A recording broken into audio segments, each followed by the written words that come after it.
स्वागत है सभी का हमारे चैनल पे। आज के कंप्यूटर के लेक्चर में हमारा टॉपिक होने वाला है इनपुट यूनिट यानी कि इनपुट डिवाइस। जब हमने हार्डवेयर वाला टॉपिक स्टार्ट किया था तो उसमें मैंने आपको बताया था कि हार्डवेयर के अंदर क्या क्या कंपोनेंट्स आ जाते हैं। पहले तो हार्डवेयर क्या होता है, टेंजिबल, जिसे आप छू सकते हैं, जिसे आप देखवा छू सकते हैं, वो कंपोनेंट हार्डवेयर कहलाएगा। जिसे नहीं देख सकते वो सॉफ्टवेयर कहलाएगा। ये क्लियर था आपको। अब हार्डवेयर में मैंने क्या 4 टाइप्स की चीज़ें बताई थी कि कौन कौन से डिवाइस अंदर आते हैं हार्डवेयर के। कौन कौन से होते हैं? एक तो इनपुट, जिससे आप डेटा एंटर करेंगे, इनपुट करेंगे। दूसरा क्या बताया था मैंने? आउटपुट। तीसरा बताया था प्रोसेसिंग भी होता है। और चौथा स्टोरेज या मेमोरी जिसे हम बोलते हैं। ये सारे चीज़ किसके अंदर आते हैं? Hardware component of a computer. उसमें हमने कौन सा टॉपिक कवर कर लिया था? प्रोसेसिंग डिवाइस, सीपीयू पढ़ा था हमने, सेंट्रल प्रोसेसिंग यूनिट। अगर आपने वो वीडियो नहीं देखी है तो आप वो वीडियो देख लीजिएगा। आज हम कवर करने वाले हैं इनपुट डिवाइस। ठीक, तो चलिए हमारा टॉपिक स्टार्ट करते हैं। सबसे पहले इनपुट डिवाइस क्या होता है एक बार मैं और रिवाइज कराना चाहती हूँ। जिस डिवाइस के जरिए हम डेटा या इंस्ट्रक्शन को, हम कौन होंगे? यूज़र हैं, ठीक, उपयोगकर्ता, हम यूज़र हैं। तो जब कोई भी एक यूज़र डेटा और इंस्ट्रक्शन कंप्यूटर को देना चाहे और कंप्यूटर को फेड करे, दे, तो वो किसके थ्रू होगा? Input device. जैसे कि सबसे कॉमन इनपुट डिवाइस कौन सा है? कीबोर्ड। ठीक है, कीबोर्ड है, माउस है। सबसे कॉमन इनपुट डिवाइस अगर पूछा जाए तो आपको कीबोर्ड लिखना है उसमें। ठीक, इसके जरिए हम क्या करते हैं? जो भी हमारे डेटा है, इंस्ट्रक्शन है, जो हमें कंप्यूटर को देना है, इसी के थ्रू हम दे सकते हैं। अगर आप ये समझिए कि अगर किसी कंप्यूटर सिस्टम में कीबोर्ड ही नहीं है तो मॉनिटर, ठीक है, मॉनिटर हुआ, डेस्कटॉप हुआ, आपका लैपटॉप हुआ, वो ऑन होगा। लेकिन अगर उसमें कीबोर्ड ही नहीं है तो आप उसको डेटा दे कैसे सकेंगे?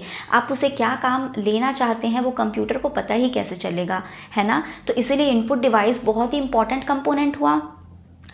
अब इसमें क्या क्या चीज़ें आती है, कौन कौन से डिवाइस इनपुट डिवाइस के अंदर आते हैं, वो हम आज डिटेल में देखेंगे। यही हमारा आज का टॉपिक है। तो सबसे पहले देखिए मैंने क्या लिखा है, जिनका उपयोग डेटा यानी कि या निर्देशों को कंप्यूटर में भेजने के लिए किया जाए। ठीक है, यानी कि to feed data into the computer और इंस्ट्रक्शन, है ना, ये देने के लिए अगर हम यूज़ करें जिस डिवाइस को, वो क्या कहलाएगा? Input device. उसके बाद देखिए मैंने क्या लिखा है, links external environment with computer system. ठीक है, ये अगर आपको इंग्लिश में कोई भी तकलीफ हो रही हो तो मैं हिंदी में भी उसे ट्रांसलेट कर रही हूँ। और इस लाइन का बहुत ज़्यादा मतलब कुछ, मैं हमेशा यही कोशिश करूँगी कि हिंदी और इंग्लिश दोनों मीडियम के लिए उपयोगी हो। तो कोई भी अलग अगर वर्ड रहेगा मैं बिल्कुल ट्राई करूँगी आपको बताने का, लिखने का। ठीक, उसके बावजूद अगर आपको कुछ समझ ना आए या आपको कुछ इम्प्रूवमेंट चाहिए रहेगा मेरे टीचिंग में तो आप प्लीज़ मुझे कमेंट करके बताइएगा। ठीक है, देखिए मैंने नीचे वाली लाइन में लिखा है कि एक्सटर्नल इन्वायरमेंट मतलब बाहरी इन्वायरमेंट जो है, ठीक है, उससे जोड़ता है किसे? कंप्यूटर सिस्टम को। जैसा कि मैंने बताया कि अगर हम अपना डेटा दे ही नहीं सकेंगे, अगर हम डेटा और इंस्ट्रक्शन अगर हम कंप्यूटर में डालना चाहें तो वो सिर्फ और सिर्फ किसकी वजह से हो पाएगा? एक इनपुट डिवाइस की वजह से। तो एक कंप्यूटर सिस्टम के लिए मैं या कोई भी बाहरी जो इन्वायरमेंट है वो क्या हुआ? एक्सटर्नल इन्वायरमेंट क्या होगा? उसे ही मिलाने के लिए, उन दोनों को ही लिंक करने के लिए इनपुट डिवाइस यूज़ में आता है। ठीक, तो कौन सा डिवाइस लिंक्स एक्सटर्नल इन्वायरमेंट को इनपुट डिवाइस लिंक करेगा, है ना, कंप्यूटर सिस्टम से। अब देखिए, after taking input from user converts into machine language. इसका मतलब क्या हुआ कि डेटा, जो इंस्ट्रक्शन रहते हैं वो यूज़र अपनी भाषा में देगा। जो भाषा हमें समझ में आती है वही भाषा से हम एंटर करते हैं, इनपुट देते हैं कंप्यूटर को, है ना। इनपुट डिवाइस का काम क्या रहता है? उस इनपुट को लेना, उस इनपुट को यूज़र से लेना और सीपीयू को देने के पहले उसे मशीनी भाषा में कन्वर्ट कर देना। ठीक है, जो कि क्या होगा? एक बाइनरी फॉर्म होगा। बाइनरी फॉर्म यानी कि 0 और 1। ठीक, तो 0 और 1 इस लैंग्वेज में, बाइनरी लैंग्वेज में इनपुट डिवाइस कन्वर्ट कर देती है जो भी डेटा इंस्ट्रक्शन उसे मिला रहता है यूज़र से। ठीक है, तभी वो वर्क हो पाएगा, तभी उसका प्रोसेसिंग हो पाएगा सीपीयू में। ठीक, तो इनपुट डिवाइस का काम क्या हो गया? डेटा और इंस्ट्रक्शन को लेना यूज़र से, प्लस उसे बाइनरी लैंग्वेज में कन्वर्ट करना ताकि सीपीयू फिर प्रोसेसिंग के लिए उसे यूज़ करे। ठीक है, इसीलिए मैंने लिखा है कि कन्वर्ट्स इनटू मशीन लैंग्वेज। जब वो यूज़र से डेटा ले लेगा तब उसे वो किस में कन्वर्ट करेगा? फिर मशीन लैंग्वेज में कन्वर्ट करेगा। ठीक, यानी कि मशीनी भाषा में। फिर मैंने क्या लिखा है, कन्वर्टेड मशीन लैंग्वेज। अब जैसा कि उसने कन्वर्ट कर लिया, ठीक है, कंप्यूटर के लैंग्वेज में उसे कन्वर्ट कर लिया, तब CPU का काम आएगा, ठीक है। तब कहाँ जाएगा, वो CPU में जाएगा।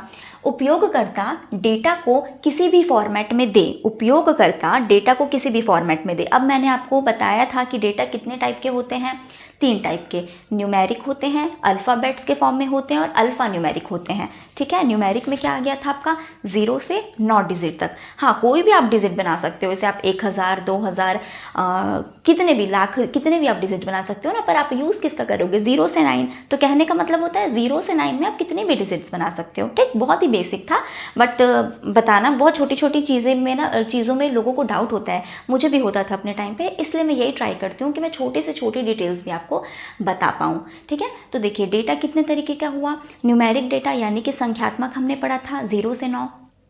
उसके बाद क्या देखा था, अल्फ़ाबेट्स यानी कि अक्षरात्मक A to Z, ठीक। फिर तीसरा क्या देखा था, मिक्सचर जो था अल्फ़ाबेट और न्यूमेरिकल्स का, वो क्या था, अल्फ़ा न्यूमेरिकल, है ना। अल्फ़ा न्यूमेरिक जिसे हम बोलते हैं वो डेटा था, जिसमें क्या क्या आता है, अल्फ़ाबेट्स भी आता था, न्यूमेरिक भी आते थे, और उसके अलावा याद करिए सिंबल्स भी थे, ठीक। तो अल्फ़ा न्यूमेरिक में तीनों चीज़। तो वही मैंने लिखा है कि यूज़र किसी भी तरीके से डेटा, कोई भी फॉर्मेट में डेटा को दे, चाहे नंबर्स में दे, अल्फ़ाबेट्स में दे, अल्फ़ा न्यूमेरिक किसी भी फॉर्म में दे, इनपुट क्या करेगा, उसे इनपुट डिवाइस उसे बाइनरी में कन्वर्ट करेगा, ठीक। इनपुट क्या करेगा, उसे बाइनरी फॉर्म में कन्वर्ट करेगा, और फिर वो कहाँ जाएगा, CPU में जाएगा फॉर प्रोसेसिंग। और प्रोसेसिंग होने के बाद क्या होता है, हमें आउटपुट मिलता है ना, रिजल्ट मिलता है हमें। चलिए, तो ये जो बेसिक नॉलेज था इनपुट डिवाइस का, वो समझ में आया आपको, ठीक। इसका सबसे जो कॉमन एग्जाम्पल है वो है कीबोर्ड, माउस, ठीक। लेकिन हमें क्या पढ़ना रहता है, हमें ओवरऑल कवर करना रहता है, इनपुट डिवाइस में जितनी चीज़ें हैं, है ना, हमें सबका ओवरव्यू देखना रहता है। तो आज की क्लास हमारी वही है। तो देखिए, इनपुट डिवाइस को हम एक्चुअली क्या है, मैं ऐसे भी आपको पढ़ा सकती हूँ कि कीबोर्ड है, माउस है, लाइट पेन है, ऐसे भी पढ़ा सकती हूँ, बट एक डिसेंट तरीके से पढ़ाना ज़्यादा बेटर रहता है। उसमें क्या होगा, देखिए, इनपुट डिवाइस को भी मैंने 3 तरीकों में डिवाइड कर दिया है, ठीक। इनपुट डिवाइस भी जिस तरीके से आप इनपुट को दे सकें, वो तरीके के हिसाब से 3 में डिवाइड है। जैसे कि हो गया डेटा इंसर्शन, डेटा को इंसर्ट करना, ठीक है। डेटा इंसर्शन ये किस डिवाइस से हो सकता है, ये होता है कीबोर्ड से, जिसे हम क्या बोलेंगे, डेटा प्रविष्टि, ठीक है। वो किससे हो सकता है, कीबोर्ड से। कीबोर्ड क्या है, एक टाइपराइटर फॉर्म का होता है, जिससे आपने तुरंत डेटा एंटर किया, तो उसे मैं किस में लाऊंगी, डेटा इंसर्शन वाले फॉर्मेट में लाऊंगी। दूसरे तरीके का इनपुट डिवाइस कैसा हो सकता है, पॉइंटिंग डिवाइस के रूप में, यानी कि पॉइंट आउट करना, जिसमें क्या आ जाएगा, माउस आ जाएगा, ठीक है, जॉयस्टिक आ जाएगा। ये सारे किस में आते हैं, ये सारे पॉइंटिंग डिवाइस हैं, ठीक है। तो उस तरीके से भी यहाँ पे मैं डिस्क्राइब आगे और करूँगी। तीसरा फॉर्मेट, किस तरीके से और हम इनपुट दे सकते हैं, तो तीसरा तरीका होता है स्कैनर्स के थ्रू, ठीक है। स्कैनर्स भी अलग अलग प्रकार के रहते हैं। उसमें क्या किया जाता है, जो हार्ड कॉपी है ना, वो सॉफ्ट कॉपी में बदली जाती है, ठीक है। हार्ड कॉपी सॉफ्ट कॉपी में बदली जाती है। बेसिकली ये काम रहता है कि स्कैनर का, बट स्कैनर्स के अंदर भी ना डिफरेंट टाइप्स के चीज़ होते हैं, जैसे कि OMR हो गया, OCR हो गया, ठीक है। ये हम आगे की अभी आगे हम इसे देखेंगे, कवर करेंगे, ठीक है।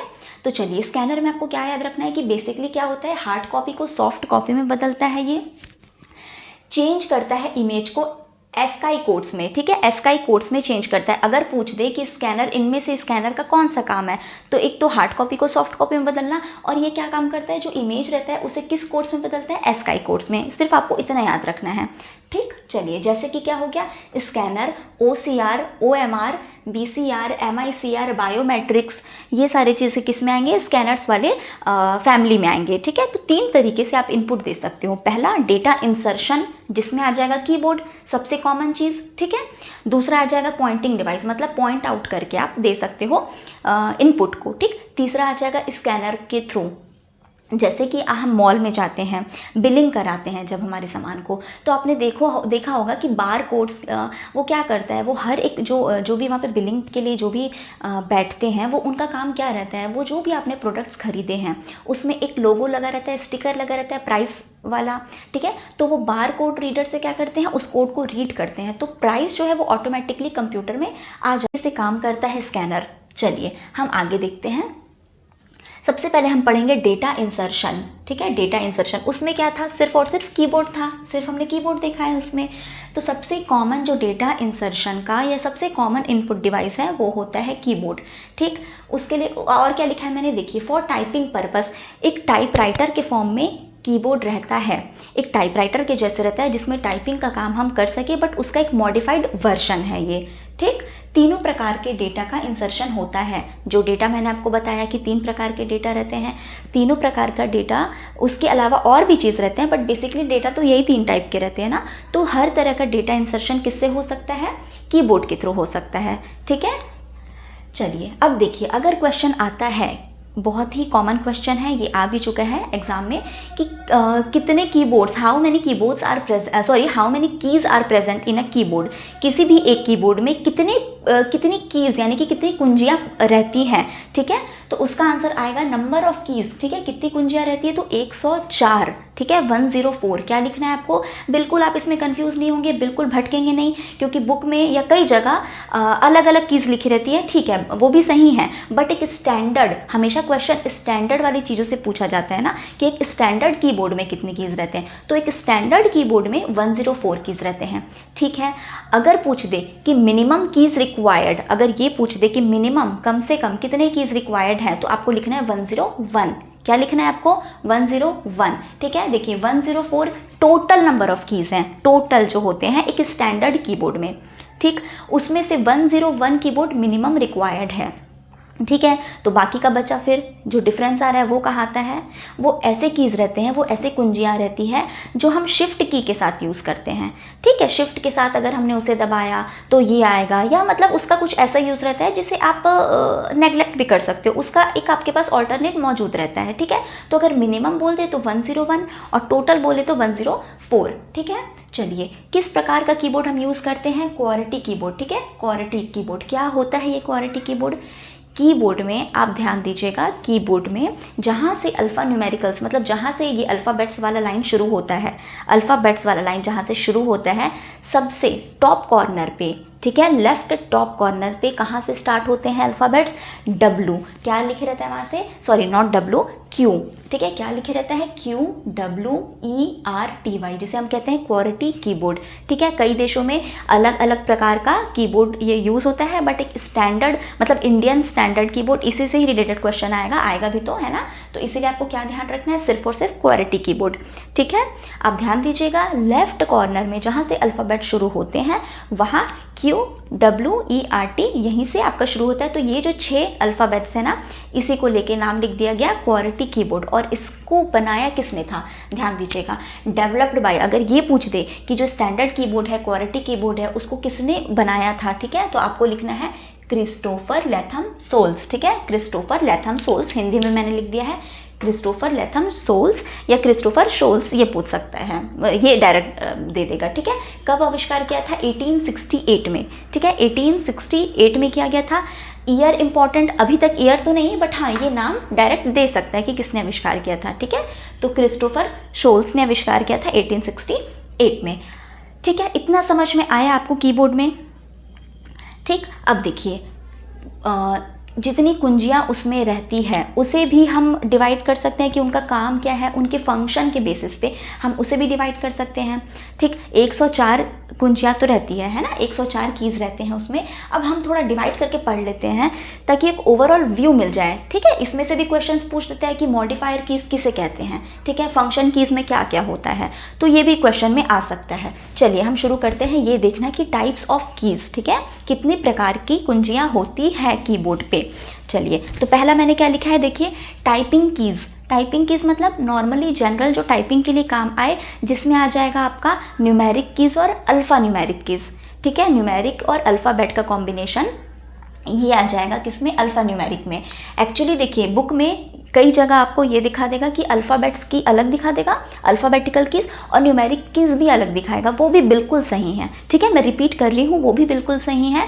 मैंने यहाँ पे लिखा है टाइपिंग कीज़, कई जगह ये लिखा रहता है कि दोनों को टाइपिंग कीज़ के अंदर ही लिख दिया गया रहता है, ठीक है, और कई जगह अलग से मेंशन रहता है कि अल्फ़ाबेटिकल कीज़ और न्यूमेरिक कीज़। तो ये तो मैंने आपको टाइप्स ऑफ डेटा में भी बता दिया था, है ना, कि डेटा इसमें रहता है, इसमें रहता है, इसलिए मैंने अभी उसको कंबाइंड क्या लिखा है, टाइपिंग कीज़। ठीक है, तो दोनों सही हैं, याद रखिएगा। अगर अलग लिखा रहे तब भी वो सही है। अगर जैसे आपको 4 ऑप्शन दे दिया है और इसमें से पूछेगा कि किस प्रकार की कीज़ इनमें से होती है या नहीं होती है, ये दे दिया रहा है, और उसमें टाइपिंग कीज़ का आप नाम नहीं देखोगे तो आपको लगेगा कि क्या आपने गलत पढ़ा था। तो नहीं, टाइपिंग कीज़ नहीं दिया रहेगा, तो उसके बदले यहाँ पे हो जाएगा अल्फ़ा, या तो ये दिया रहेगा अल्फ़ाबेटिकल कीज़, ठीक है, या तो ये दिया रहेगा, और न्यूमेरिक कीज़ दोनों, ठीक, न्यूमेरिक कीज़, ठीक है, ये दोनों दिया रहेगा, तब भी वो सही होगा। और या तो दोनों को मिला के मैंने लिखा है टाइपिंग कीज़, वो भी सही है। ठीक, चलिए इसमें क्या क्या आ जाएगा, जैसे मैंने कि अभी बता ही दिया,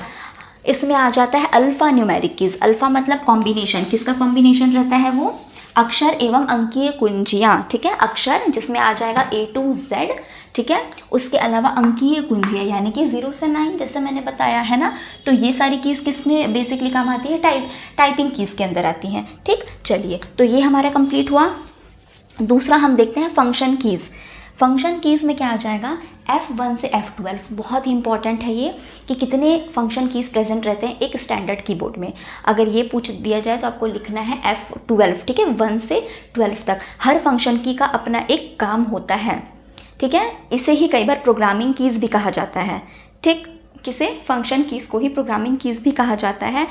ये फंक्शन कीज़ का ना हर सॉफ्टवेयर में अलग अलग यूज़ हो सकता है, हर सॉफ्टवेयर में फंक्शंस कीज़ का अपना अलग यूज़ हो सकता है। ठीक, इसे किस लिए बनाया जाता है, हर एक का देखिए मैंने लिखा है ना, अलग यूज़ हो सकता है उनका, क्यों, क्योंकि सबका एक पर्टिकुलर मीनिंग और पर्पस दे के उन्हें सेट किया गया रहता है। तो F1 से F12, ठीक है, सबका एक पर्टिकुलर, कि हाँ कोई यूज़र अगर F1 प्रेस करता है तो मुझे ये इनपुट लेना है, कंप्यूटर ये समझ जाएगा। अगर कोई यूज़र F5 लेता है तो कंप्यूटर समझ जाएगा कि मुझे ये काम करना है। ठीक, तो हर एक फंक्शन कीज़ का अपना एक पर्टिकुलर मीनिंग रहता है, अपना एक पर्टिकुलर काम रहता है। ठीक है, जैसे कि अगर मैं F5 दबाती हूँ तो रिफ़्रेश हो जाता है, ठीक है, विंडोज़ को रिफ़्रेश करना है मुझे या कहीं भी, तो मैं क्या दबाऊँगी, F5 दबा दूँगी। ठीक है, तो एक अलग से मैं वीडियो बनाऊँगी जिसमें जो फंक्शन कीज़ है ना वो डिटेल में बताऊँगी कि F1 का काम क्या है, F2 का काम क्या है, वहाँ से लेके F12 तक का काम क्या है, वो एक अलग वीडियो में मैं आपको बता दूँगी। ठीक है, अभी एग्जाम्पल के लिए आप देख लीजिए कि देखिए F5 रिफ़्रेशिंग का काम करता है, F2 रीनेम अ फाइल, अगर किसी फाइल को आपको उसका नाम बदलना है किसी फाइल का, तो आप उस पे जाके F2 दबा देंगे क्लिक करके, तो वो आ जाएगा, रीनेम का ऑप्शन आपको आ जाएगा। ठीक है, तो आप माउस की हेल्प से ना करके आप डायरेक्ट F2 भी दबा सकते हैं। ठीक, तो ये फंक्शन की का काम रहता है। आपको याद रखना पड़ेगा कि हर फंक्शन की का क्या काम है, बट जो सबसे ज़्यादा इंपॉर्टेंट रहता है वो F1, F2, F3, F12 ये सब रहता है, जो हमेशा MS वर्ड वगैरह में यूज़ हो, मतलब कि ऑफिस वर्क में बेसिकली जो यूज़ हो, not MS word, sorry, office work में जो ज़्यादा यूज़ हो ना, वो ये सारी कीज़ रहती हैं। ठीक है, चलिए तो ये हमने देख लिया, टाइपिंग कीज़ कंप्लीट हुआ, फंक्शन कीज़ कंप्लीट हुआ। अब हम देख रहे हैं मॉडिफायर कीज़। मॉडिफायर यानी कि मॉडिफाई करना। ठीक है, मॉडिफायर कीज़ को ही कहा जाता है कॉम्बिनेशनल की। अगर ये क्वेश्चन आया कि which of this keys is also called combinational की, तो आपको क्या लिखना है, मॉडिफायर कीज़। ठीक है, इन्हें ही हम क्या कहते हैं, कॉम्बिनेशनल की। क्यों कहते हैं कॉम्बिनेशनल की, इसीलिए क्योंकि ये हमेशा कॉम्बिनेशन में यूज़ किए जाते हैं। ठीक, मतलब इनका अलग से कोई मीनिंग नहीं है, जैसे कि F1, F2 ये आपने सिर्फ इसको भी दबाया तो आपका काम चल गया ना, लेकिन मॉडिफायर कीज़ जो होते हैं ना वो सिंगल कभी यूज़ नहीं किए जा सकते। जैसे कि लिखा है मैंने, कैन नॉट यूज्ड अलोन, अकेले इनका यूज़, अगर आप सिर्फ इनको प्रेस करें तो आपका कोई काम नहीं होगा। ठीक है, आपको इनके साथ कॉम्बिनेशन में कोई ना कोई और की प्रेस करना ही पड़ता है, तभी ये अपना काम करेंगे। ठीक है, इसमें क्या क्या आता है, शिफ्ट की, कंट्रोल की, ऑल्ट की, है ना, शिफ्ट, कंट्रोल और ऑल्ट की, ये इसमें आ जाएगा, किस में आ जाएगा, मॉडिफायर कीज़ में। ठीक है, देखिए क्या क्या, शिफ्ट की, कंट्रोल की, कंट्रोल का CTRL लिखा रहता है कीबोर्ड में। ठीक है, इसे ही हम क्या कहते हैं, कंट्रोल की कहते हैं, ऑल्ट की। ठीक है, ये अब देखिए जैसे कि कंट्रोल प्लस S, अगर मैं सिर्फ कंट्रोल दबाऊं तो उससे मेरा कोई काम नहीं होगा। अगर मैं कंट्रोल उसके बाद S पे क्लिक करूं, S क्या था, S आपका अल्फ़ाबेट है ना, तो अगर मैं कंट्रोल के साथ S प्रेस करूँगी तो क्या हो जाएगा, मेरे फाइल सेव हो जाएगा। जो भी मैंने फाइल बनाया है अगर उसे मुझे सेव करना है तो या तो मैं ऑप्शन में जाके, ठीक है, कहीं भी टॉप मोस्ट में ऑप्शन पे रहता है कि सेव द फाइल, ठीक है, या माउस पे क्लिक करके सेव द फाइल पूछेगा, या तो वैसा कर सकती हूँ, या तो देखिए Ctrl+S अगर मैं दबा देती हूँ ना तो भी मेरी फाइल सेव हो जाएगी। Ctrl+C से क्या होता है, कॉपी, ठीक है। Ctrl+C अगर एक ही फाइल का, एक ही कोई भी कंटेंट का मुझे कॉपी क्रिएट करना है, ठीक है, तो मैं Ctrl+C दबाऊंगी तो वो कॉपी हो जाएगा। कॉपी तो हो गया। अब मुझे पेस्ट करना है तो उसी कॉपी, जो मैंने कॉपी बनाया है उसको दूसरी जगह ले जाके अब मुझे पेस्ट करना है तो मैं क्या करूँगी, Ctrl+P करूँगी क्या, बिल्कुल नहीं। Ctrl+C होता है कॉपी के लिए और Ctrl+V होता है पेस्ट के लिए, ठीक है। चलिए, तो कंट्रोल का यूज़ भी किसके साथ होगा, दूसरे की के साथ होगा, इसलिए ये किस में आ जाएगा, कॉम्बिनेशनल या मॉडिफायर कीज़ में। उसी तरह शिफ्ट का यूज़, शिफ्ट अकेला काम नहीं करता, शिफ्ट के साथ देखिए अगर मैंने शिफ्ट के साथ कोई अल्फ़ाबेट दबाया है, अगर मैंने शिफ्ट के साथ मान लीजिए ए दबाया है तो वो क्या हो जाएगा, कैपिटल ए आ जाएगा। अगर मैंने शिफ्ट के साथ सी दबाया है, डी दबाया है तो वो उसी का मुझे कैपिटल वर्जन तो कैपिटल बन गया। और अगर मैं इसमें दबा दूं शिफ्ट के साथ कैपिटल ए, जो कि कैप्स लॉक अगर पहले से ऑन है, और तब मैं अगर शिफ्ट के साथ कैपिटल ए दबाती हूँ तो वो किस में आ जाएगा, स्मॉल ए बन जाएगा, ठीक है, स्मॉल सी, स्मॉल डी ऐसा आ जाएगा। तो ये शिफ्ट भी क्या काम करता है, जिसके अगर अल्फ़ाबेट्स के साथ यूज़ हो रहा है तो वो उसी का कैपिटल या स्मॉल बना देता है, और अगर नंबर्स के साथ यूज़ हो रहा है, अगर नंबर्स के साथ शिफ्ट यूज़ होगा तब वो क्या बनाएगा, सिंबल बना देगा, ठीक है। सिंबल्स हमने देखा था क्या होता है अल्फ़ान्यूमेरिक में, तो देखिए जो नंबर्स ऊपर में लिखे रहते हैं कीबोर्ड के कॉर्नर में ऊपर साइड जो नंबर्स लिखे रहते हैं 1 से लेकर 0 से लेकर 9 तक लिखे रहते हैं, ठीक है, तो उसमें क्या होता है कि 1 के ऊपर देखिए ये सिंबल बना रहता है, ठीक है। उसी तरह 2 के ऊपर क्या है, @ बना रहता है, हैश रहता है, एंड का साइन रहता है इसमें, ठीक है, ब्रैकेट्स ये बने रहते हैं, ठीक है। तो अगर मुझे ये सब यूज़ करना है तो मैं क्या दबाती हूँ, शिफ्ट के साथ वो नंबर, ठीक है, जिसके ऊपर ये सारे सिंबल्स, जो सिंबल्स आपको यूज़ करना है ना, वहाँ पे एक नंबर लिखा रहता है, वो नंबर के ऊपर ही लिखे रहते हैं, तो शिफ्ट के साथ वो नंबर प्रेस करेंगे हम तो क्या बन जाता है, वो सिंबल्स बन जाते हैं, ठीक है। तो शिफ्ट का यूज़ नंबर्स के साथ कैसे हुआ और आपने लेटर के साथ यूज़ किया है तो कैसे होगा, ये हमने देख लिया, ठीक है। चलिए, तो अब हम पढ़ते हैं स्पेशल पर्पस कीज़, वो कीज़ जिनका एक स्पेशल काम रहे, जैसे कि एंटर की का क्या कोई और काम है या किसी एक स्पेशल काम के लिए वो बना हुआ है, बताइए। ऑब्वियसली उसका एक बैक स्पेस हो गया, है ना, तो डिलीट की हो गया, इन सब की का एक स्पेशल पर्पस की है। जिस तरह से फंक्शन की का एक फंक्शन था F1 से F12 वो अलग है, ठीक, फंक्शन कीज़ के अंदर आते हैं। उसी तरह स्पेशल पर्पस कीज़ भी रहते हैं जो किसी खास उद्देश्य के लिए बनाए जाते हैं, उनका भी एक स्पेशल पर्पस रहता है, इसलिए वो किस में आ गया, स्पेशल पर्पस की में। जैसे कि कैप्स लॉक की, अगर मैं कैप्स लॉक की को प्रेस करूँ, ठीक, अगर मैं कैप्स लॉक की को प्रेस करती हूँ तो क्या मुझे सिर्फ कैप्स लॉक वाला ही फॉर्म मिलेगा, उसी में डेटा वाला मेरा काम होगा, या फिर मैं उससे कोई भी यूज़ कर सकती हूँ, नहीं, मैं कोई और यूज़ नहीं कर सकती हूँ। मैं क्या कर सकती हूँ कैप्स लॉक की से, सिर्फ स्मॉल है उसे मैं कैपिटल में बना सकती हूँ, ठीक है। अगर मुझे कैपिटल लिखना है तो मैं क्या दबा दूंगी, कैप्स लॉक दबा दूंगी, तो वो किस में आ जाएगा, ए में आ जाएगा, मतलब कैपिटल ए में आ जाएगा, ठीक है। अगर मैं कैप्स लॉक ऑफ कर दी तब वो किस में आ जाएगा, स्मॉल ए वापस आ जाएगा, ठीक है। तो कैप्स लॉक का सिर्फ और सिर्फ क्या काम है कि नंबर्स को स्मॉल या कैपिटल में लिखने का, सिर्फ यही काम है ना। उसी तरह होता है टैब की, ठीक, नम लॉक, और क्या होता है, बैक स्पेस, स्क्रॉल लॉक, ये होता है एस्केप की क्या काम करता है, जो भी आपका करंट ऑपरेशन चल रहा है या जो भी विंडो ऑफ है ना, उससे वो बाहर निकल जाता है, उसको वो बंद कर देता है, ठीक है। एस्केप की, डिलीट हो जाते हैं इससे, विंडोज़ की, ये सारा चीज़ क्या है, ये सब स्पेशल पर्पस की हैं, सिर्फ स्पेशली डिज़ाइन रहते हैं कुछ एक खास उद्देश्य के लिए। अब देखिए इसमें से जो मैंने ये लाइन खींचा है, कैप्स लॉक, नम लॉक और स्क्रॉल लॉक, ये जो 3 है ना, स्क्रॉल लॉक, ये जो 3 हैं उन तीनों को टॉगल की भी कहते हैं, ठीक है, जो स्पेशल पर्पस की के अंदर ही आता है, ठीक है। क्या क्या देखिए, पहले तो स्पेशल पर्पस क्या होता है, कैप्स लॉक, टैब की, ठीक है, टैब की एक वांटेड एक फिक्स आपको गैप मिल जाता है इसमें, ठीक है, गैप इंसर्ट हो जाता है। नम लॉक, बैक स्पेस, जिससे एक स्पेस मिलता है ना। स्क्रॉल लॉक, एस्केप की, डिलीट की, विंडोज़ की, ये सारे क्या है, स्पेशल पर्पस की हैं। अब उसमें से कैप्स लॉक की, नम लॉक, स्क्रॉल लॉक और एक इंसर्ट होता है जो अब यूज़ नहीं होता एक्चुअली, इसलिए मैंने यहाँ पे नहीं लिखा है। तो caps lock, num lock, scroll lock, ये तीनों क्या है, टॉगल कीज़ भी कहलाते हैं। टॉगल कीज़ यानी कि टॉगल का मतलब होता है पलट देना या मतलब घुमा देना, ठीक है, टॉगल कर देना।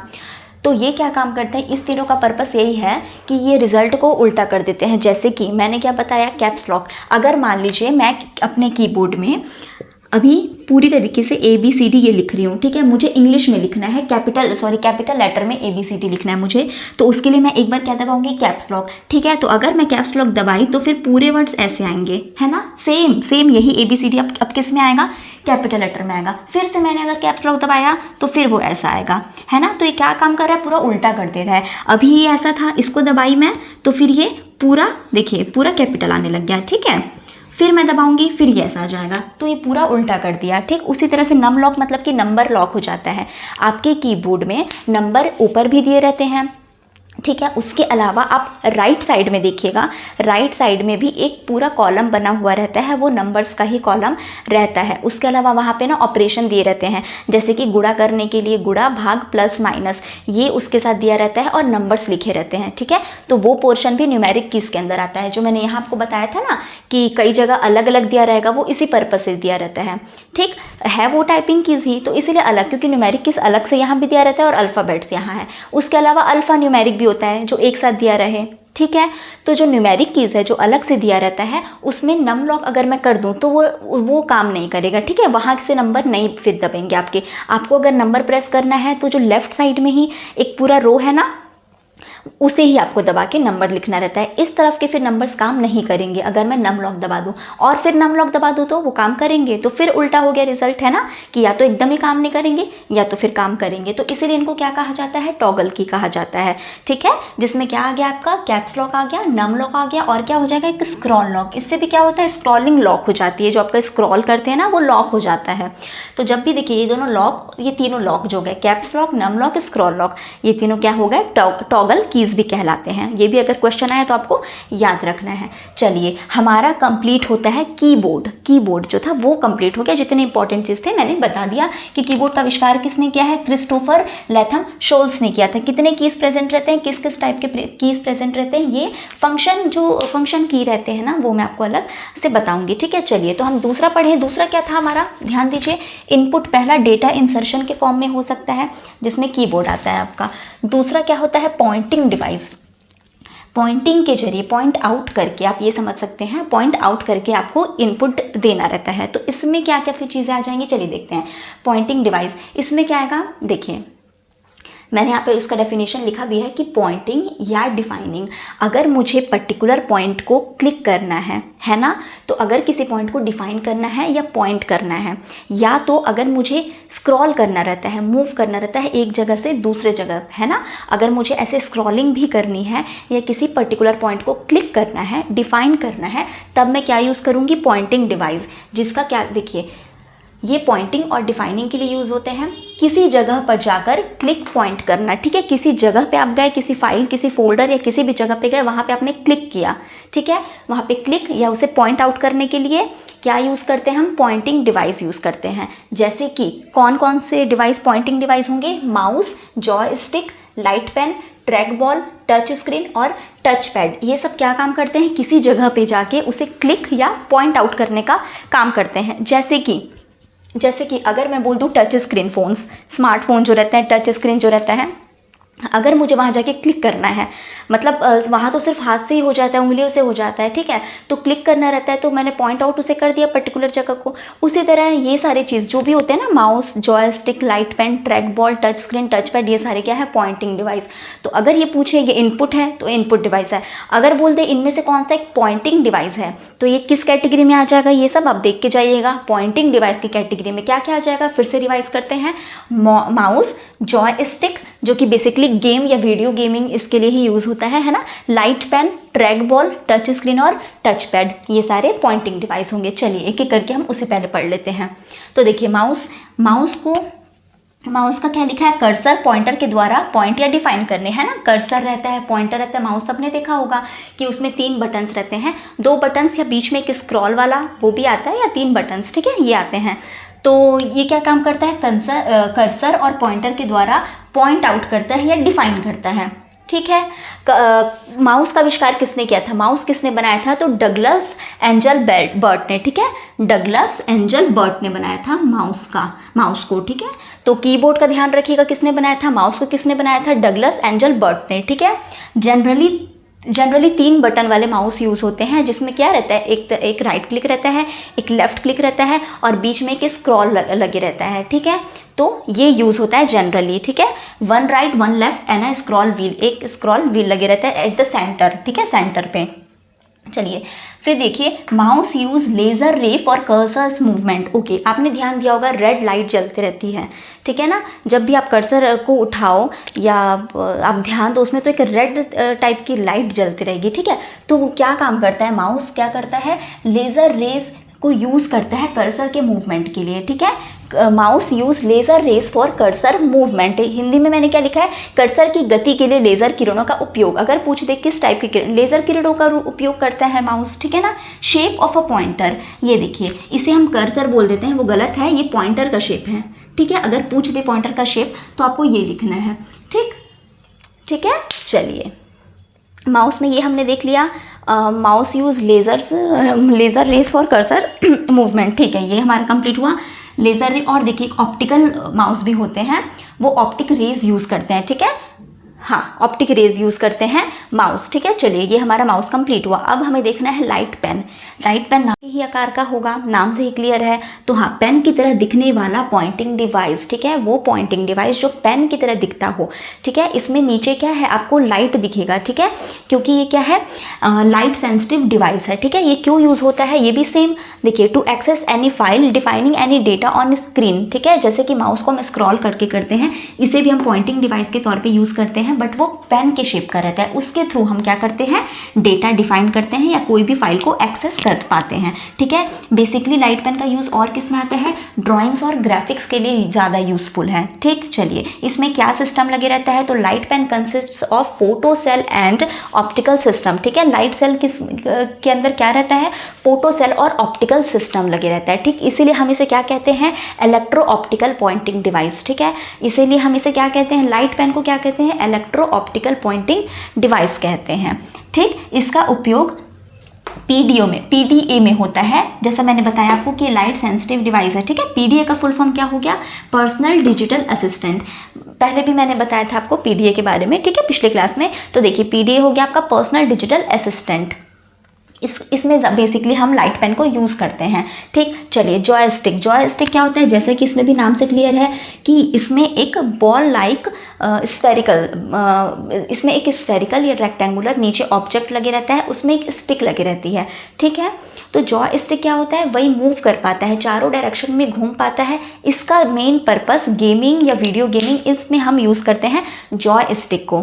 ठीक, तो जॉयस्टिक का काम क्या है, for gaming purpose, robotics and CAD, यानी कि कंप्यूटर एडेड डिज़ाइन। कैड में, रोबोटिक्स में और गेमिंग पर्पस के लिए बेसिकली हम यूज़ करते हैं जॉयस्टिक को।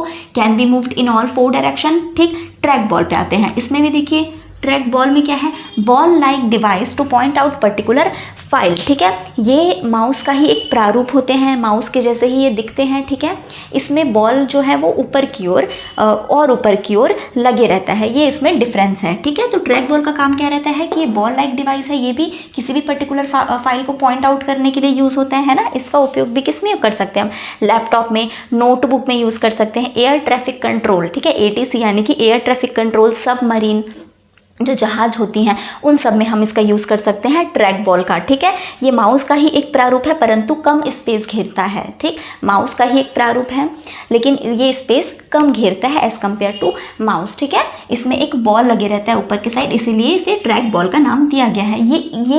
इसे किसने बनाया था, तो रॉल्फ बेंजामिन ने बनाया था। ठीक है, रॉल्फ बेंजामिन द्वारा निर्मित है ट्रैक बॉल। लास्ट हम देखेंगे टच स्क्रीन। टच स्क्रीन क्या होता है? ऑब्वियसली देखिए, आपके फ़ोन हो गए, स्मार्टफोन, ये क्या है? टच स्क्रीन है। आप एटीएम जाते हो, वहाँ पे आपको जो भी आप काम करते हो वो क्या टच करते हो ना स्क्रीन को। तो टच स्क्रीन क्या हो गया? जिसमें आपको माउस की भी ज़रूरत ना पड़े, लाइट पेन की भी ज़रूरत ना पड़े, आप डायरेक्टली अपने फिंगर्स के थ्रू उसे टच करके यूज़ कर सकते हैं, ठीक है, डेटा एंटर कर सकते हैं। तो ये भी एक पॉइंटिंग डिवाइस हुआ, जिसमें आपको माउस के जैसे क्लिक नहीं करना रहा, स्क्रॉल नहीं करना पड़ा, लाइट पेन के जैसे आपको नहीं चलाना रहा, उसे आपको डायरेक्टली पॉइंट आउट आप कर सकते हो, ठीक है। तो टच स्क्रीन क्या हो गया? नो वॉइस नो पॉइंटिंग अलग से, ठीक है ना, direct point out by touching, जो मैंने लिख दिया। जैसे कि स्मार्टफोन हो गया, एटीएम, एयरलाइन वगैरह में हम रेलवे टिकट्स हम करते हैं आजकल, तो हम क्या यूज़ करते हैं? टच स्क्रीन ही यूज़ करते हैं, ठीक। चलिए, तो हमारा भी क्या कंप्लीट हुआ कि डेटा इंसर्शन, उसके अंदर कीबोर्ड, फिर पॉइंटिंग डिवाइस के अंदर हमने ये कंप्लीट कर लिया, माउस कंप्लीट किया, light pen, joystick, trackball, touch screen complete कर लिया है। अब देखिए तीसरा क्या है? तीसरा है स्कैनर्स, ठीक है, जो कि हार्ड कॉपी को सॉफ्ट कॉपी में बदलता है। तो चलिए अब देखते हैं कि स्कैनर्स में सबका हम फुल फॉर्म देख लेंगे कि OCR क्या है, OMR क्या है, क्या क्या सबका यूज़ है वो देख लेते हैं। चलिए, कौन कौन से डिवाइस थे, ठीक है। देखिए, सबसे पहला स्कैनर है। स्कैनर क्या काम करता है? किसी भी फिजिकल यानी कि हार्ड कॉपी को किस में कन्वर्ट कर देगा? सॉफ्ट कॉपी में कन्वर्ट कर देगा। यानी कि हार्ड कॉपी को क्या करेगा? डिजिटल फॉर्म में बोलिए या सॉफ्ट कॉपी में वो कन्वर्ट कर देता है। इसका बहुत ही ईजी सा मीनिंग क्या होगा? देखिए, जब भी हम फॉर्म भरने जाते हैं, हम ऑनलाइन एग्ज़ाम्स के फॉर्म भरते हैं, ठीक, उसमें क्या पूछा रहता है कि आपको अपने फ़ोटोग्राफ की और सिग्नेचर की स्कैन्ड कॉपी डालनी है। ये मांगता है आपके एप्लीकेशन फॉर्म में कि आपको आपकी जो आपकी पिक्चर है और जो आपका साइन है वो किस फॉर्म में आपको डालना है? एक स्कैन्ड फॉर्म में लिखा रहता है, साइज़ मेंशन किया रहता है उसमें, इस फॉर्म में। तो आपके पास अगर आपका एक पासपोर्ट साइज़ फ़ोटोग्राफ है, ठीक, आपने किसी पेज पे साइन किया अपना और आप उसको स्कैन, या तो आप किसी कैफ़े गए, ठीक, या तो खुद से, जैसे भी आप उसे स्कैन करके क्या करते हो, फिर उसे सेव कर लेते हो अपने कंप्यूटर पे, अपने फ़ोन में, या फिर पेन ड्राइव के थ्रू आप उसे सेव कर लेते हो।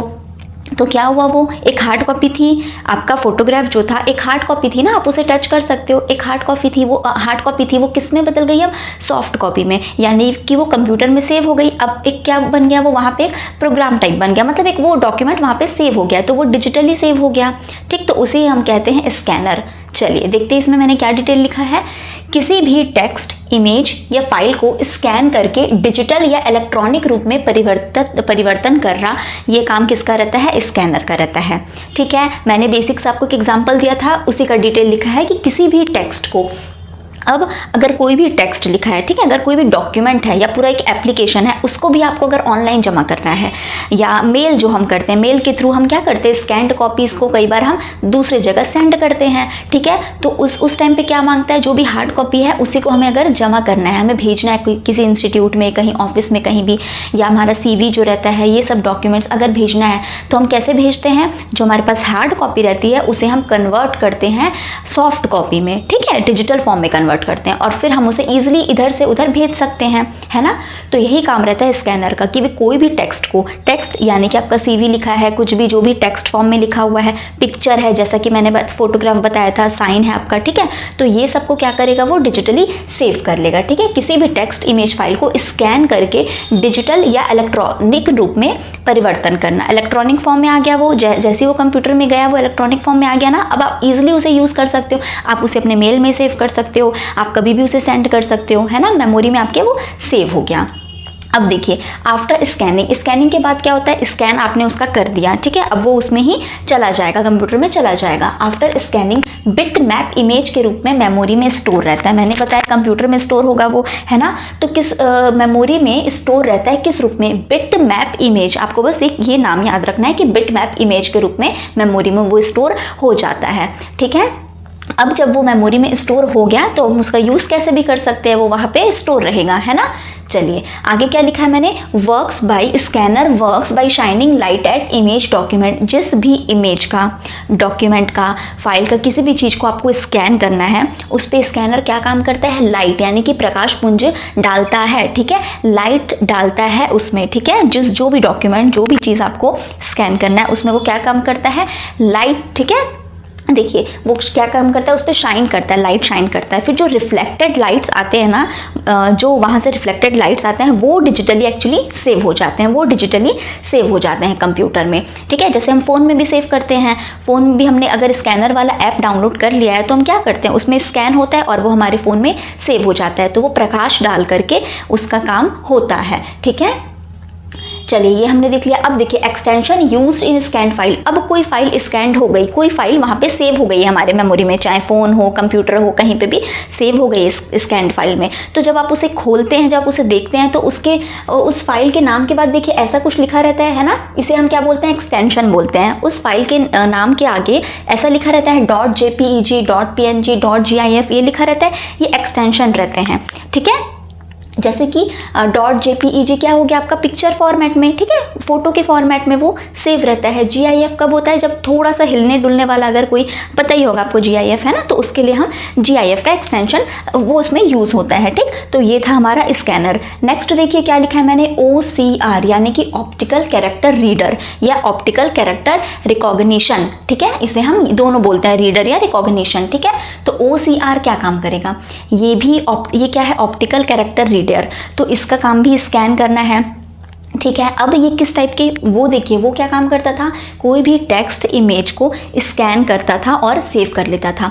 स्कैन ये भी करता है, बट ये क्या काम करता है, टेक्स्ट को या प्रिंटेड डॉक्यूमेंट जो है उसको एज इट इज़ वो उसी फॉर्मेट में पूरा स्कैन कर लेता है, यानी कि वो डॉक्यूमेंट के फॉर्म में, मतलब वर्ड्स टेक्स्ट के फॉर्म में ही आपको सेव मिलेगा, ठीक है। उसको आप क्या कर सकते हो, फिर एडिट कर सकते हो, उसमें आप एडिट कर सकते हो, है ना। जैसे कोई भी बुक है या आपकी हैंड राइटिंग रिटर्न मटेरियल कुछ है, ठीक है, कोई भी प्रिंटेड मटेरियल आपके पास एक हार्ड कॉपी है जिसमें प्रिंट है, तो उसके जो वर्ड्स है ना, उसके जो कैरेक्टर है, इसलिए देखिए यहाँ पे लिखा है ऑप्टिकल कैरेक्टर रीडिंग, उसके कैरेक्टर को वो रीड करता है कि उसमें क्या लिखा हुआ है, और एज इट इज़ फिर वो डिजिटली सेव हो जाएगा। जबकि उसमें टेक्स्ट था और डॉक्यूमेंट था, पिक था, हर चीज़ था, बट वो किस फॉर्म में होता था, एक फ़ोटो के ही फॉर्म में, आपको एक पिक के ही फॉर्म मेनली आपको मिलता था, है ना, किसमें, स्कैनर में। बट इसमें क्या रहता है, देखिए ये अलग तरीके के डेटा टेक्स्ट, मतलब ये हर तरीके के डेटा और टेक्स्ट को रीड कर सकता है, रीड करके उसे स्कैन करता है। OCR scan any type of printed text optically, किसी भी तरीके के प्रिंटेड टेक्स्ट को, जो भी आपके पास प्रिंटेड टेक्स्ट है पहले से किसी भी तरीके का, ठीक है, उसे वो स्कैन करता है optically, that is by using light, ठीक, लाइट को यूज़ करके स्कैन करता है ये, ठीक है। चलिए इसमें मैंने क्या लिखा है, it recognizes shape and patterns of letter, number, symbol. Letter, number, symbol मतलब ये क्या हो गया, अल्फ़ा न्यूमेरिक, ठीक है। तो जो अल्फ़ा न्यूमेरिक है उसके शेप और पैटर्न को ही वो रीड करता है, ठीक, उसमें क्या शेप लिखा है, क्या पैटर्न लिखा है, पूरे पेज को वो क्या करेगा, रीड कर लेगा, ठीक है। और एज इट इज़ फिर वो आपको डिजिटल फॉर्म में सेम पूरा आपको कन्वर्ट करके वो मिल जाएगा, ठीक है। जैसे इसका यूज़ कहाँ, scanned data can be edited. अब क्या होता है कि जो भी, इसलिए मैंने बोला स्कैन्ड डेटा, जो आपके पास डेटा आ गया, जो रिटर्न में आपके पास लिख के एज इट इज़ रिटर्न में ही आ गया है डिजिटल फॉर्म में, उसे आप एडिट कर सकते हो वर्ड में, है ना। तो ये इसका काम रहता है OCR का। कहाँ यूज़ होता है, बिजनेस, गवर्नमेंट, एजुकेशन एक्सेट्रा, कहीं भी बहुत जगह यूज़ होता है ना। चलिए तो ये था आपका OCR। अब है आपका अच्छा देखिए एक और चीज़ मैंने लिखा है कि OCR प्रकाश स्रोत की सहायता से वर्णों का पहचान करता है, ठीक है। ऑप्टिकल है मतलब लाइट यूज़ हो गई, ठीक है। तो OCR क्या काम करता है, प्रकाश स्रोत की सहायता से वर्णों का पहचान वो करता है, ठीक।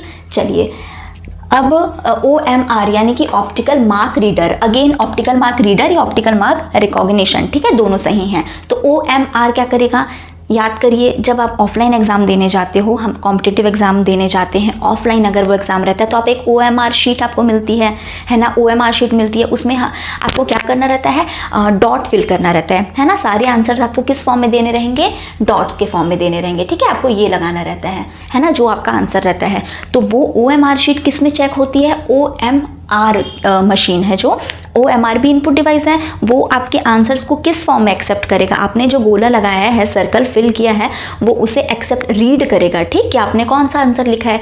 ऑब्वियसली इसलिए यूज़ होता है, इतने सारे फॉर्म्स आते हैं, इतने लोग एग्ज़ाम देते हैं, कोई पर्टिकुलर पर्सन तो उसे चेक नहीं कर सकता ना। तो ये क्या काम करती है, OMR मशीन इसे चेक करती है, वो डिटेक्ट करती है आंसर। तो ये एक स्पेसिफिक पर्पस के लिए लगाया जाता है, ठीक है। देखिए इट रिकॉग्नाइज स्पेसिफिक शेप्स, ये एक स्पेसिफिक शेप्स ही रिकॉग्नाइज कर सकती है, मतलब ये इसको आप टेक्स्ट टेक्स्ट बोलो या कोई नंबर्स बोलो तो ये रिकॉग्नाइज नहीं कर पाएगी, ठीक है। इसके लिए सिर्फ सर्कल्स के लिए अलग से क्या आता है, OMR, ठीक है, ऑप्टिकल मार्क रीडर, ये आता है। देखिए सर्कुलर, ये सिर्फ नॉट टेक्स्ट नंबर, कोई भी टेक्स्ट हो गया या नंबर हो गया उसको ये नहीं चेक करता, उसको ये डिटेक्ट नहीं करता। इसका सिर्फ स्पेसिफिक काम है कि वो सर्कुलर शेप को ही डिटेक्ट करेगा। समझ में आया, ठीक है। इसका मेन उपयोग कहाँ है, ऑफलाइन एग्जाम्स में, जैसा कि मैंने बताया आपको, only detect this circular shape. चलिए नेक्स्ट पढ़ते हैं MICR यानी कि मैग्नेटिक इंक कैरेक्टर रिकॉग्निशन, ठीक है। देखिए ये था आपका ऑप्टिकल कैरेक्टर रीडर, ठीक है, ऑप्टिकल कैरेक्टर रीडर था, ये मैग्नेटिक इंक कैरेक्टर रीडर हो जाएगा। मैग्नेटिक इंक, इसका दोनों में अंतर क्या है, देखिए सबसे पहले ये मैग्नेटिक इंक का यूज़ करता है, मैग्नेटिक इंक का यूज़ करता है कैरेक्टर को पढ़ने के लिए, और ये क्या ऑप्टिकल मतलब लाइट, मैंने बताया था। देखिए प्रकाश स्रोत की सहायता से वर्णों की पहचान करता है, मतलब शेप, जो भी शेप है ना आपका अल्फा न्यूमेरिक का या जो भी रिटन टेक्स्ट का जो शेप है उसकी पहचान ये किससे करता है, प्रकाश, लाइट, ठीक है, लाइट सोर्स से। बट ये क्या करेगा, MICR क्या करेगा, किससे पहचानता है, मैग्नेटिक इंक से। ये इसका बेसिक डिफरेंस है, ठीक। मैग्नेटिक इंक से, वो मैग्नेटिक इंक किससे बना रहता है, आयरन ऑक्साइड से। अगर ये क्वेश्चन पूछ दे तो ध्यान रखिएगा कि मैग्नेटिक इंक जो है, जो ये रीड करता है वो किससे बना रहता है, आयरन ऑक्साइड से बनी होती है, ठीक है।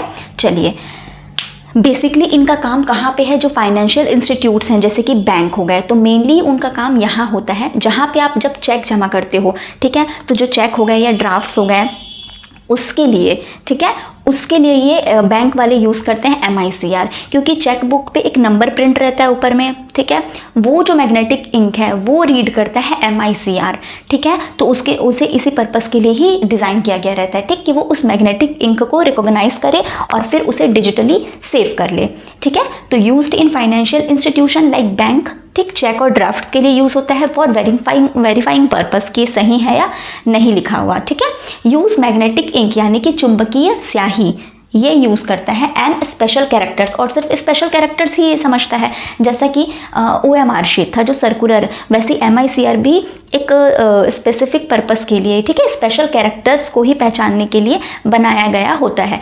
OCR किसी भी तरीके का टेक्स्ट, किसी भी तरीके का डॉक्यूमेंट्स स्कैन कर सकता है, लेकिन मैग्नेटिक इंक क्या करेगा, सिर्फ स्पेशल कैरेक्टर्स, ठीक, मैग्नेटिक इंक जो लिखा रहता है सिर्फ उसे ही डिटेक्ट कर सकता है, ठीक।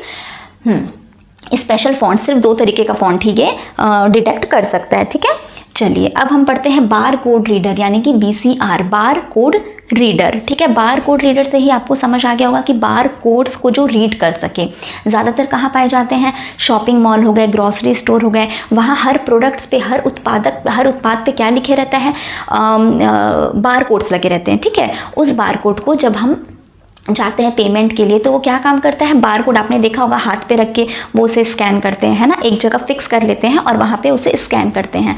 तो वो जो लगा रहता है बार कोड, उस पर उनको स्कैन करना रहता है और उसकी डिटेल प्राइसिंग पूरी आ जाती है, पूरी दिख जाती है कि वो कितने का है, ठीक है। ये पूरा फिर वो बिलिंग के फॉर्म पे हमें मिलता है, वो एज अ बिल मिलता है, एज एन आउटपुट हमें वो मिलता है फिर, ठीक। तो बार कोड रीडर ने क्या काम किया, बार कोड को रीड किया। वो जो बार कोड्स रहते हैं वो ऐसे होते हैं, देखिए आपने ध्यान दिया होगा, अलग अलग विड्थ के हो सकते हैं, ठीक है, अलग अलग विड्थ के हो सकते हैं, ठीक, ऐसे इस टाइप का बारकोड रीडर रहता है, ठीक। और इसमें 13 डिजिट टोटल लिखे रहते हैं, ठीक। ये जितनी बारकोड्स रहती है ना, इसमें टोटल आप कभी काउंट करिएगा, इसमें टोटल जैसे यहाँ डिजिट लिखा है, फिर यहाँ लिखा है, ठीक है, यहाँ ऐसे, तो इस प्रकार से ना टोटल 13 डिजिट्स, ठीक है। अगर पूछ दे कि कितनी संख्या लिखी हुई होती है तो 13 डिजिट्स लिखा होता है, ठीक। चलिए ये क्या काम करता है, ये क्या यूज़ करता है, देखिए इसने ये मैग्नेटिक इंक यूज़ किया, वो लाइट यूज़ करता है OCR, और बारकोड रीडर क्या यूज़ करता है, ये भी लेज़र लाइट यूज़ करता है, ठीक है। ध्यान दिया होगा आपने, एक लेज़र लाइट, रेड कलर की एक लेज़र लाइट निकलती है जब वो बार रीड करते हैं बारकोड को, ठीक है। तो use laser light to read barcodes, ठीक है। बारकोड्स क्या है, पैटर्न ऑफ प्रिंटेड लाइन्स, ये जो प्रिंटेड लाइन्स है, इस तरह से जो लाइन्स प्रिंटेड रहती है उसी का पूरा क्या है, ये पैटर्न है ना, ये पैटर्न है, तो यही क्या हो गया, बारकोड। और इसी को रीड कौन करता है, बारकोड रीडर, ठीक है। चलिए इसे किसने बनाया था, Joseph Woodland and Barnard silver, ठीक है, Joseph Woodland and Barnard silver ने इसे 1940 में बनाया था, जो कि भारत में कब से आया, 1998 में ये भारत में यूज़ होना शुरू हुआ था, ठीक है। बारकोड कितने डिजिट का होता है, 13 डिजिट, मतलब ये जो लाइंस रहती है इसके नंबर जो लिखे रहते हैं ना, जितने नंबर्स आप उसे कभी काउंट करिएगा, 13 डिजिट्स रहते हैं टोटल, ठीक है। चलिए आगे बढ़ते हैं। बायोमेट्रिक्स, बायोमेट्रिक्स क्या काम करता है, देखिए ये तो हम इनपुट डिवाइस पढ़ ही रहे हैं। इनपुट डिवाइस में जो स्कैनर की क्लास है ना, मतलब स्कैनर का जो काइंड है पूरा, वो हम पढ़ रहे हैं किस किस टाइप का होता है ना। तो अगला क्या है, बायोमेट्रिक्स। बायोमेट्रिक्स भी आपने ध्यान दिया होगा, जब आप एग्जाम देने जाते हैं या हम आधार कार्ड के लिए जब जाते हैं, आधार कार्ड बनवाने के लिए जाते हैं, ठीक है, या एग्जाम में जाते हैं तो थंब इम्प्रेशन देते हैं, या हमारे आँखों का डिटेक्शन होता है ना, वो किस लिए होता है, रिकॉग्नाइज करने के लिए या चेक करने के लिए, आइडेंटिफाई करने के लिए, है ना, कि वो हमारा है, क्योंकि हमने एप्लीकेशन फॉर्म में पहले ही डाला था, एप्लीकेशन फॉर्म में हमने पहले ही अपने डिटेल्स डाले थे, ठीक, तो उसे मैच करते हैं कि ये सही है या नहीं, ठीक। तो ये किसी भी पर्सन के आइडेंटिफिकेशन के लिए, ठीक है, उसके लिए बनाए गए हैं बायोमेट्रिक्स, ठीक। थंब इम्प्रेशन हम जो देते हैं, तो कोई एक फिक्स डिवाइस है जो बायोमेट्रिक डिवाइस है, उसी से हम क्या दे सकते हैं एज एन इनपुट, अपना फिंगर्स का इंप्रेशन दे सकते हैं, थंब का इंप्रेशन दे सकते हैं, अपनी जो रेटिना है वो हम दिखा सकते हैं, ठीक है, इसके थ्रू वो इनपुट चले जाता है, या वॉइस रिकॉग्नाइज भी हो जाता है इससे, ठीक। तो ये था बायोमेट्रिक्स। उसके बाद है क्विक रिस्पॉन्स, यानी कि क्यूआर कोड सबने सुना होगा, बट क्यूआर कोड का फुल फॉर्म बहुत कम ही जानते होंगे। क्विक रिस्पॉन्स कोड्स, ठीक है, क्विक रिस्पॉन्स कोड्स ये क्या होता है, आप कहीं भी ऑनलाइन ट्रांजैक्शन करते हैं, है ना, पेटीएम हो गया, यूपीआई आईडी के थ्रू जो आप पेमेंट करते हैं, ठीक है, गूगल पे वगैरह जो आप यूज़ करते हैं, ये जो ऑनलाइन ट्रांजैक्शन होते हैं क्यूआर कोड यूज़ करके, तो वो भी क्या है, एक इनपुट है, ठीक है। आप उसे स्कैन करते हैं, क्यूआर कोड लिखा रहता है, फिर उसमें आप पेमेंट करते हैं, तो क्यूआर कोड वही है, ठीक। ऑनलाइन भुगतान के लिए हम इसे स्कैन करते हैं। अब क्या है, डिजिटाइजर। डिजिटाइजर क्या होता है, देखिए, मैप, इमेज या ड्राइंग, कोई भी मैप, इमेज या ड्राइंग को डिजिटल फॉर्म में कन्वर्ट करना, ये बेसिकली पिक्चर्स वाले जो चीज़ है ना, जैसे ये सारे टेक्स्ट थे, पिक थे, सब चीज़ के लिए ये क्या होता है, जो भी हम मैप हो या इमेज हो या ड्राइंग जो हम कर रहे हैं उसे ये सेव करता है डिजिटल फॉर्म में, ठीक, ताकि वो स्टोर हो जाए एक जगह। तो लाइट पेन की ही मदद से ये हम इसकी एंट्री कर सकते हैं, मतलब कि देखिए मानचित्र हो गए, चित्र हो गए, रेखा चित्र, मैप, इमेज और ड्राइंग, इसको क्या करता है वो कंप्यूटर में या इलेक्ट्रॉनिक फॉर्म, डिजिटल फॉर्म में सेव कर लेता है। लाइट पेन की मदद से इस पर बनाया जाता है, ठीक। चलिए अगला है क्या, माइक्रोफोन। माइक्रोफोन सभी जानते हैं, माइक्रोफोन भी एक इनपुट डिवाइस है। हाँ देखिए ध्यान दीजिएगा, माइक्रोफोन किस प्रकार का डिवाइस है, इनपुट। हेडफोन अगर पूछ दिया जाए किस प्रकार का डिवाइस है, तो आपको क्या लिखना है, आउटपुट डिवाइस, ठीक है, क्योंकि हेडफोन से आपको क्या, आप गाने सुनते हैं, आप कुछ भी सुनते हैं ना, तो वो आपको रिजल्ट मिल रहा है, आउटपुट मिल रहा है, तो हेडफोन क्या हो गया, एक आउटपुट डिवाइस। माइक्रोफोन क्या हो गया, आप जो बोलते हैं, हम जब माइक्रोफोन की मदद से आपके वॉइस को या आप गाना गाते हैं वो रिकॉर्ड होता है, तो माइक्रोफोन क्या है, इनपुट डिवाइस है, ठीक है। ये क्या करता है, आपकी ध्वनि को या ऑडियो को किस फॉर्म में, डिजिटल फॉर्म में सेव कर देगा, तो माइक्रोफोन भी एक इनपुट डिवाइस है। उसके अलावा एक होता है स्मार्ट कार्ड रीडर, ठीक है। स्मार्ट कार्ड रीडर जैसे कि हम अपना एटीएम, हम कहीं जाते हैं और एटीएम के थ्रू अगर हम ऑनलाइन ट्रांजैक्शन कर रहे हैं क्यूआर कोड से या जैसे भी, वो ठीक है, बट आप अगर एटीएम देते हो तो ध्यान दिया होगा ना, पेट्रोल पंप पे या मॉल्स में एक स्मार्ट कार्ड रीडर, एक मशीन रहती है जिसमें आप एटीएम अपनी आप एंटर करते हो, आपका कार्ड एंटर करते हो, ठीक है, वो उसे रीड करके फिर आपका ट्रांजैक्शन हो जाता है, तो वो किस में आ जाएगा, स्मार्ट कार्ड रीडर में आ जाएगा, ठीक है। चलिए तो ये कंप्लीट हो गया। माउस के बारे में मैं एक चीज़ और बताने वाली थी उस टाइम, कि जो माउस में 3 बटन्स या होते हैं, या मतलब जो क्लिक होते हैं, देखा था हमने, राइट क्लिक, लेफ्ट क्लिक रहता है और बीच में स्क्रॉल रहता है, तो जो क्लिक्स है ना वो किस फॉर्म में रहते हैं, देखिए अगर मैं लेफ्ट क्लिक करूँ तो क्या होगा, अगर मैं डबल लेफ्ट क्लिक करूँ, कभी कभी ये भी क्वेश्चन पूछ देता है कि डबल लेफ्ट क्लिक करने से, सिंगल लेफ्ट या राइट क्लिक करने से क्या होता है, ठीक। तो अगर मैं लेफ्ट क्लिक करूँ तो कोई भी सेलेक्ट होगा फाइल, ठीक है, कोई भी फाइल या डॉक्यूमेंट है उस पर जाके अगर मैंने सिर्फ लेफ्ट क्लिक किया, ठीक है, लेफ्ट क्लिक किया तो क्या हो जाएगा, वो सेलेक्ट हो जाएगा। अगर मैं 2 बार उसे लेफ्ट क्लिक करूँ, 2 बार ऐसे करूँ तो क्या होगा, खुल जाएगा वो फाइल, वो डॉक्यूमेंट, जो भी चीज़ है, अगर मैं माउस से डबल लेफ्ट क्लिक कर रही हूँ तो वो ओपन हो जाएगा, खुल जाएगा, ठीक है, यहाँ पे। और अगर सिंगल लेफ्ट क्लिक किया मैंने तो वो सेलेक्ट हो जाएगा, 2 बार लेफ्ट क्लिक किया है तो खुल जाएगा। तो ये तो लेफ्ट का था। अब राइट में अगर मैं एक क्लिक करूँ तो क्या मिलता है मुझे, प्रॉपर्टीज़ मिलती है, ठीक है, यानी कि प्रॉपर्टीज़ क्या हो जाएगी, उसके बारे में, उस फाइल और डॉक्यूमेंट के बारे में जानकारी रहती है। ठीक है, कि वो कितनी उसकी साइज़ क्या है, किस डेट पे वो क्रिएट हुई थी, कब बनी थी वो, किस डेट पे, है ना, किस टाइप की वो फाइल है, ये सारी चीज़ें, उसकी इन्फॉर्मेशन, उसकी प्रॉपर्टीज़ जो रहती है वो राइट क्लिक करने पे आपको मिल जाएगा, लेफ्ट में वो सेलेक्ट होगा और डबल लेफ्ट करने में वो खुल जाएगा। ठीक है, तो माउस का भी ये बचा हुआ था। आज के लेक्चर में आपका इनपुट डिवाइस पूरा कंप्लीट हो गया, प्रोसेसिंग डिवाइस हमने देख लिया। अब अगला जो लेक्चर रहेगा वो हमारा आउटपुट डिवाइस पे रहेगा। तो उम्मीद करती हूँ आपको लेक्चर समझ आई हो, पसंद आई हो तो प्लीज़ लाइक करें। कुछ भी इम्प्रूवमेंट करना हो मुझे तो वो भी मुझे बताएं, और मिलते हैं हम अगले वीडियो में जिस पे हम आउटपुट डिवाइस कवर करेंगे। तब तक के लिए टेक केयर, थैंक यू।